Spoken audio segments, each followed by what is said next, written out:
Bukan soal masa lalu, tapi hati yang berubah.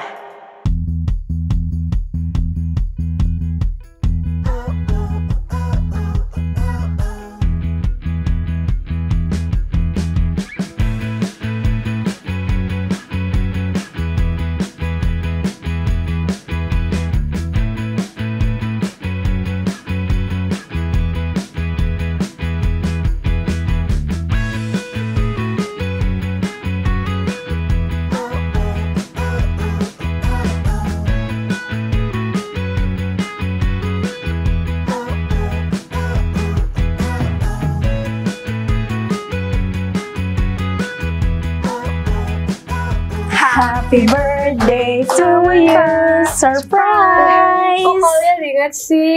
Nggak mungkin dong kita lupa. Terima kasih. Ini Kayak tuh spesial gitu, eksklusif iya gitu dong, ya. pasti kadangnya. dong. Itu tuh tas yang limited edition itu loh. Oh iya, ini merasa spesial. Aku juga punya surprise loh buat kamu. Pokoknya di isi surat ini udah banyak banget doa yang aku tulis buat Oh kamu. iya. Merah, atraktif banget warnanya, lucu. Terima Matching kasih. Iya, matching. Ih, kok adanya cuma surat sih? Emang nggak apa-apa? Iya, tapi kan aku nulis surat itu dengan rasa ketulusan. Ya udah, nggak apa-apa. Kan dilihatnya itu bukan cuma fisik, tapi dari ketulusan hati. Seperti kayak pelajaran kita hari ini. Apa tuh? Coba, dari judulnya udah kayak kelihatan mahal gitu loh. Coba. Gucci. Gucci Gucci Pualam. Atraktif gitu ya. Tapi apa ya itu Gucci Pualam? Ada yang tahu kah? Mungkin nanti bakal dijelasin kali. Iya, aku kurang tahu Iya. nih. Mending daripada kita kepo-kepo, kita masuk kali ya ke dalam cerita. Iya. Tapi sebelum itu kita mau ngapain tuh? Kita mau ingetin teman-teman yang belum punya buku Cornerstone Connection bisa hubungi call center Hope Channel Indonesia atau DM IG-nya Hope Channel. Oke, kita masuk ke dalam cerita kali ya. Tapi untuk teman-teman yang belum punya buku, bisa langsung baca di Lukas 7 ayat 36 sampai 50. Kita masuk ke dalam cerita. Seorang Farisi mengundang Yesus untuk datang makan di rumahnya. Yesus datang ke rumah orang Farisi itu lalu duduk makan. Di kota itu ada seorang perempuan yang terkenal sebagai seorang berdosa. Ketika perempuan itu mendengar bahwa Yesus sedang makan di rumah orang Farisi itu, datanglah ia membawa sebuah buli-buli pualam berisi minyak wangi. Sambil menangis, ia pergi beli di belakang. Yesus di dekat kakinya, lalu membasahi kakinya itu dengan penuh air matanya dan menyekanya dengan rambutnya. Kemudian ia mencium kakinya dan meminyakinya dengan minyak wangi itu. Ketika orang Farisi yang mengundang Yesus melihat hal itu, ia berkata dalam hatinya, jika ia ini nabi, tentu ia tahu siapakah dan apakah perempuan yang menjamahnya ini. Tentu ia tahu bahwa perempuan itu adalah seorang berdosa. Lalu Yesus berkata kepadanya, Simon, ada yang hendak kukatakan kepadamu. Saud Simon, katakanlah guru. Ada dua orang yang berhutang kepada seorang pelepas uang. Yang seorang berhutang 500 dinar, yang lain 50. Karena mereka tidak sanggup membayar, maka ia menghapuskan hutang kedua orang itu. Siapakah di antara mereka yang akan terlebih mengasihi dia? Simon. Aku kira dia yang paling banyak dihapuskan hutangnya. Kata Yesus kepadanya, betul pendapatmu itu. Dan sambil berpaling kepada perempuan itu, ia berkata kepada Simon, engkau lihat perempuan ini, aku masuk ke rumahmu, namun engkau tidak memberikan aku air untuk membasuh kakiku. Tetapi dia membasahi kakiku dengan air mata dan menyekanya dengan rambutnya. Engkau tidak mencium aku, tetapi sejak aku masuk, ia tiada henti-hentinya mencium kakiku. Engkau tidak meminyaki kepalaku dengan minyak, tetapi dia meminyaki kakiku dengan minyak wangi. Sebab itu aku berkata kepadamu, dosanya yang banyak itu telah diampuni, sebab ia telah banyak berbuat kasih. Tetapi orang yang sedikit diampuni, sedikit juga ia berbuat kasih. Lalu ia berkata kepada perempuan itu, dosamu telah diampuni. Dan mereka yang duduk makan bersama dia berpikir dalam hati, siapakah ia ini sehingga ia dapat mengampuni dosa? Tetapi Yesus berkata kepada perempuan itu, imanmu telah menyelamatkan engkau, pergilah dengan selamat. Wow. Bagus banget ya ceritanya. Menarik sih. Dilihat dari Maria Magdalena, ternyata dia rendah hati banget ya. Iya. Dia sampai ngecucin, Membasuh kaki Yesus dengan air matanya. rambutnya. Itu sangat rendah hati itu. Iya. Walaupun kelihatannya si Maria Magdalena ini kayak orang yang berdosa, tapi dia tetap rendah hati di hadapan Yesus. Dia mau mengasihi Yesus dan melayani Yesus. Tapi aku coba jelasin lagi ya cerita singkatnya gimana. Jadi pada waktu itu Yesus diundang nih untuk makan oleh orang-orang Farisi. Dan salah satunya bernama Simon. Tiba-tiba datang seorang perempuan berdosa yang dikenal sama banyak orang. Ia menangis dan membasahi kaki Yesus dengan air matanya.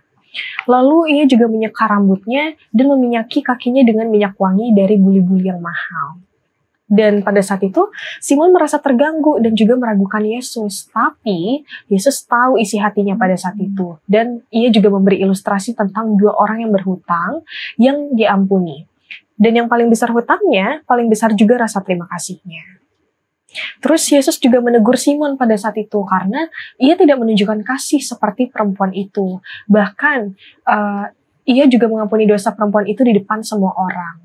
Terus Tuhan juga berkata, imanmu telah menyelamatkan engkau dan pergilah dengan selamat.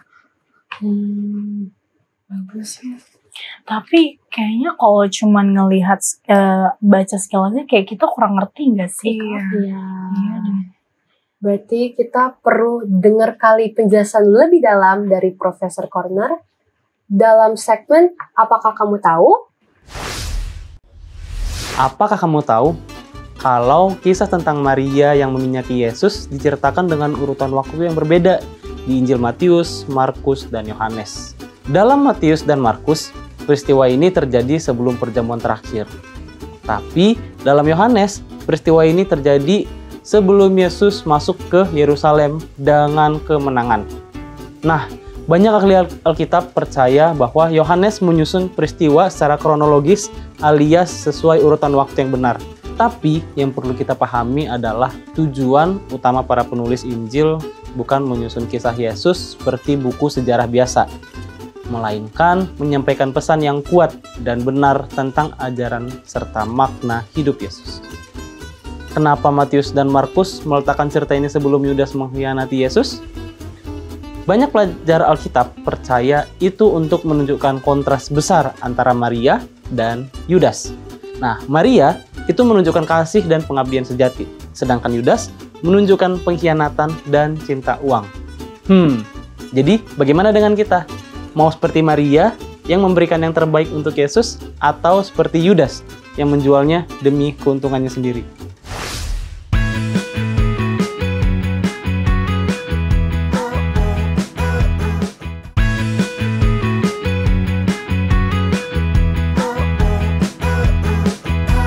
Kembali lagi di Cornerstone Connection. Program ini hadir untuk membimbing kamu mempelajari Alkitab lebih dalam lagi.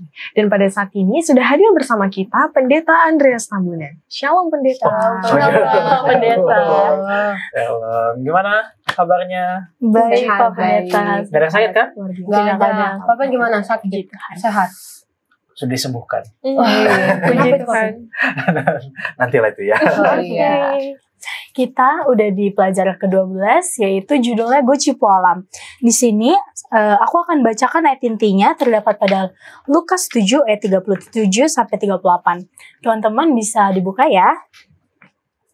Di kota itu ada seorang perempuan yang terkenal sebagai seorang berdosa.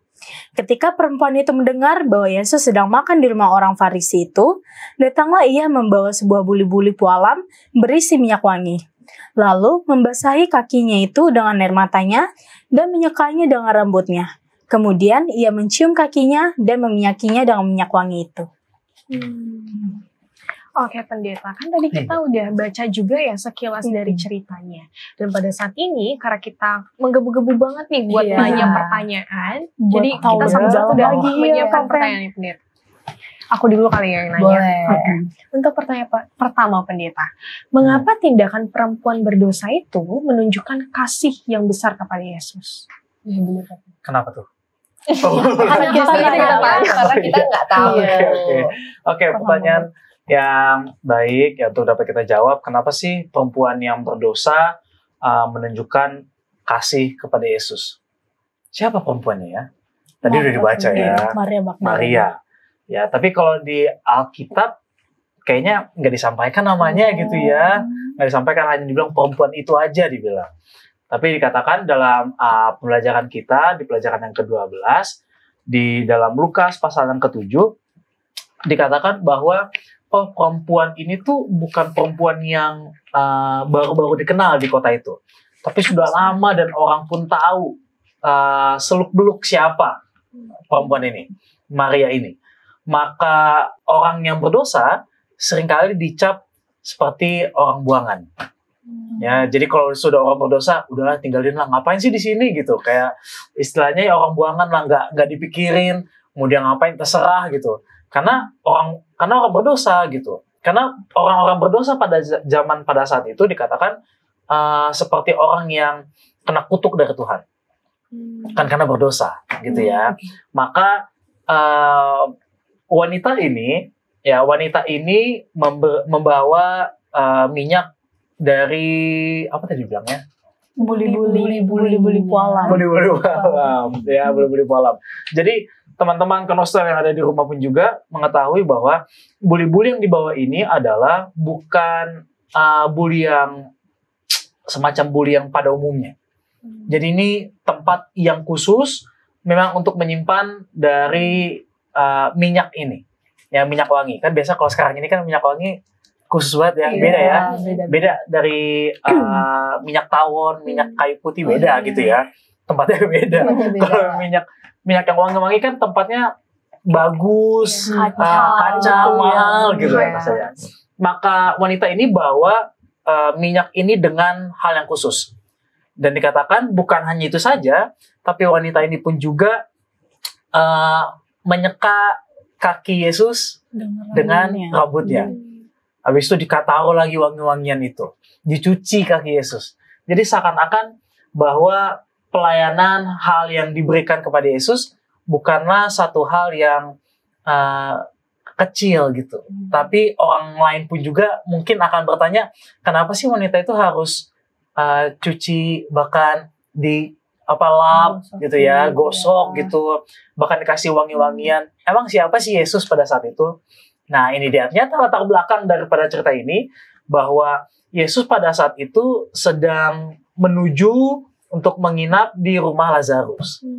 Jadi Lazarus sendiri adalah orang yang sudah dibangkitkan oleh Yesus. Ya, jadi ternyata orang-orang Farisi ini sebenarnya mau menjerumuskan Yesus untuk gimana caranya bunuh Yesus. Nah, tapi masuklah ke dalam cerita ini, ya. Sementara orang Farisi lagi berencana untuk membunuh Yesus, maka Yesus masuklah dalam cerita tentang perempuan berdosa ini.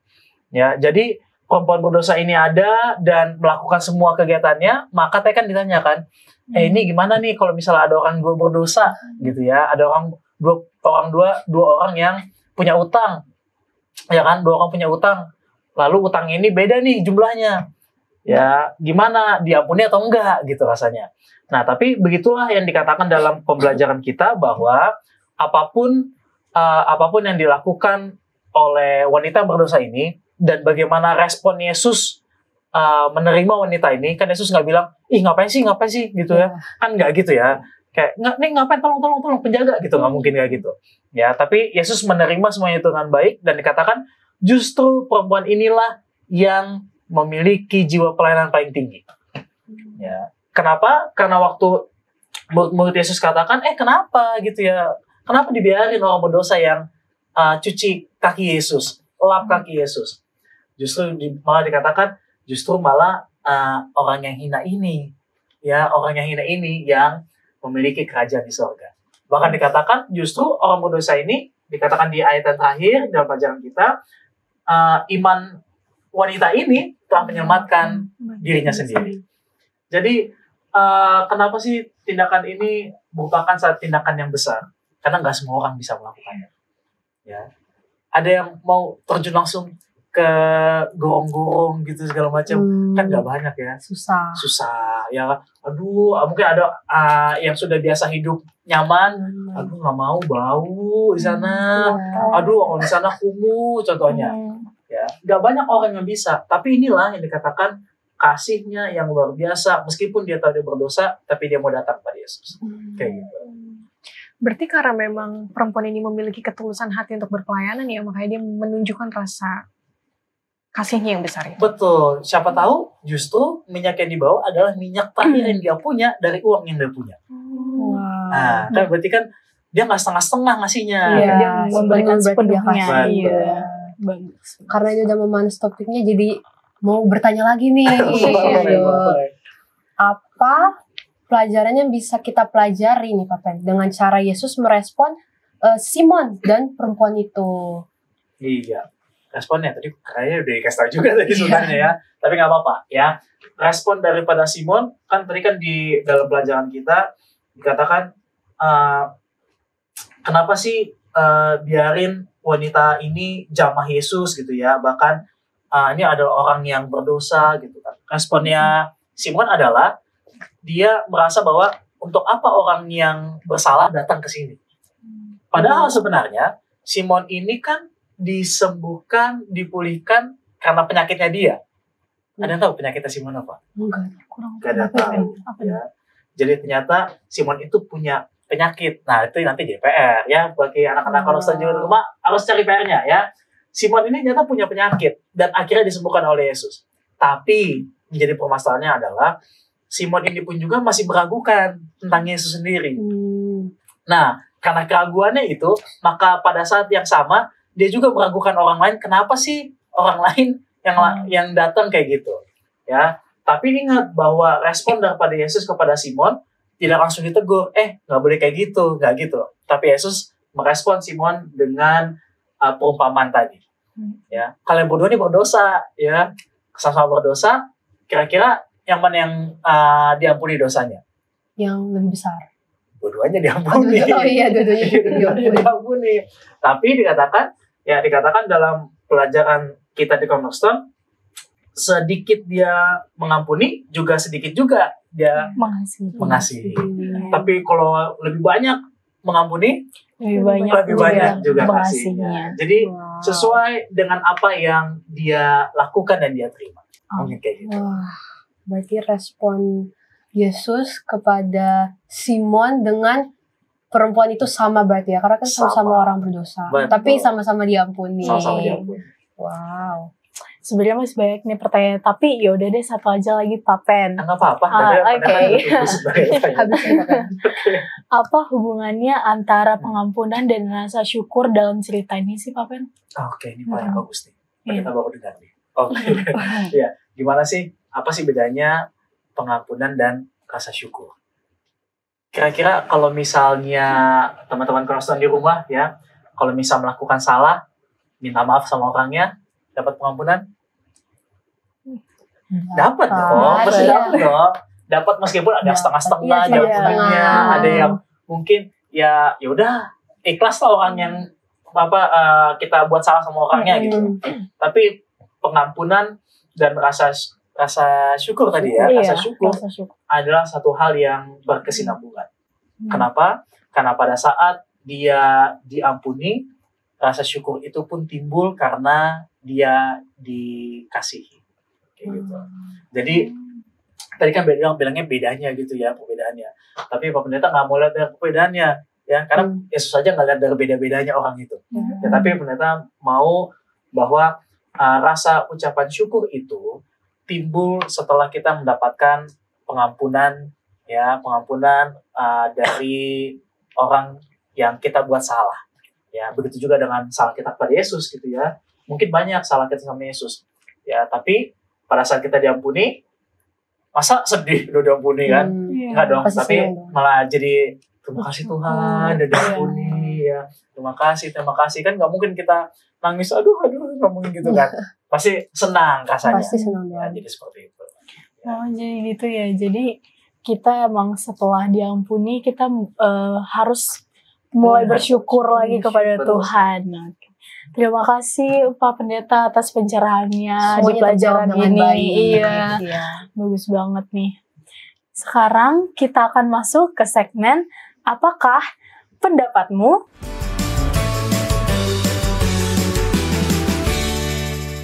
Halo, perkenalkan nama saya Jessica Abigail. Saya dari kelas 10-1. Saya berasal dari Perguruan Advent Salemba. Perkenalkan, nama saya Prince Casey Junior Tumiwa dari kelas 10-3. Saya dari Sekolah Perguruan Advent Salemba. Perkenalkan, nama saya Matthew KND, saya dari kelas 10-3, saya dari Perguruan Advent Salemba. Halo, perkenalkan nama saya Antonio Cristiano, saya dari kelas 10-2 di Perguruan Advent Salemba. Perkenalkan, nama saya Nadine Priscilia dari kelas 10-2 dari SMA Advent Salemba.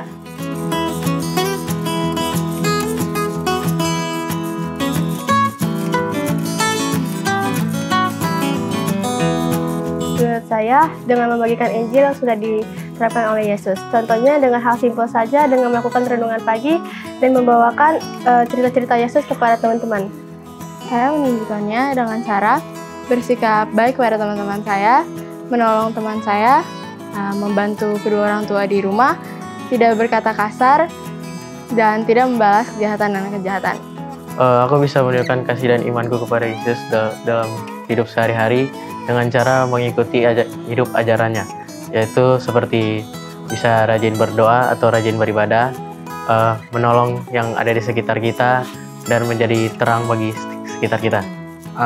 Saya bisa menunjukkannya dengan cara kita membantu teman kita yang sedang dibully, bersikap jujur terhadap yang lebih tua, dan kita harus disiplin dalam beribadah. Dengan menolong orang di sekitar kita dan menunjukkan karakter Yesus Kristus di kehidupan kita sehari-hari.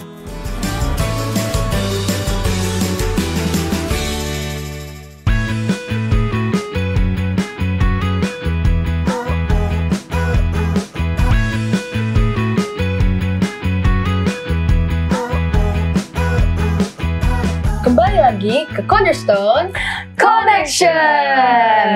Kita sudah mendengar nih pendapat dari teman-teman kita. Iya. Tapi mungkin kita juga ingin mendengar pendapat dari masing-masing kita.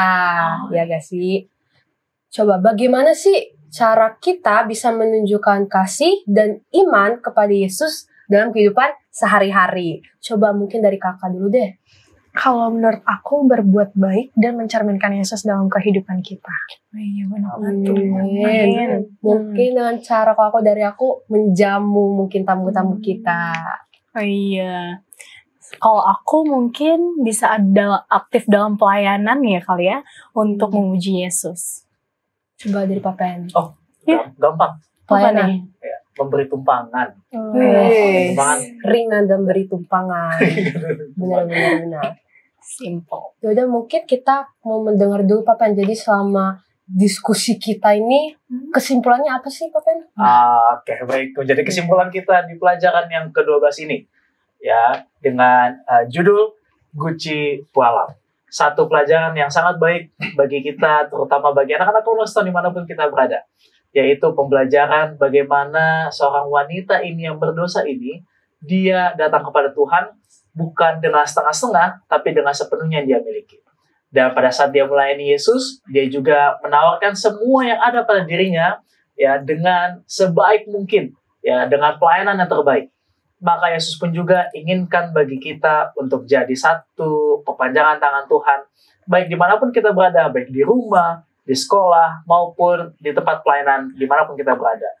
Maka untuk melakukan segala sesuatunya, tidak bisa dengan setengah-setengah hati. Kadang-kadang kita rasa, aduh ngapain sih, capek, ya, lelah, aduh ngapain sih, itu lagi. Tapi ingat bahwa apapun yang kita lakukan, semuanya hanya untuk menjadi kepujian bagi nama Tuhan, dan kita lakukan bukan untuk diri kita sendiri, tapi bagi Yesus semata.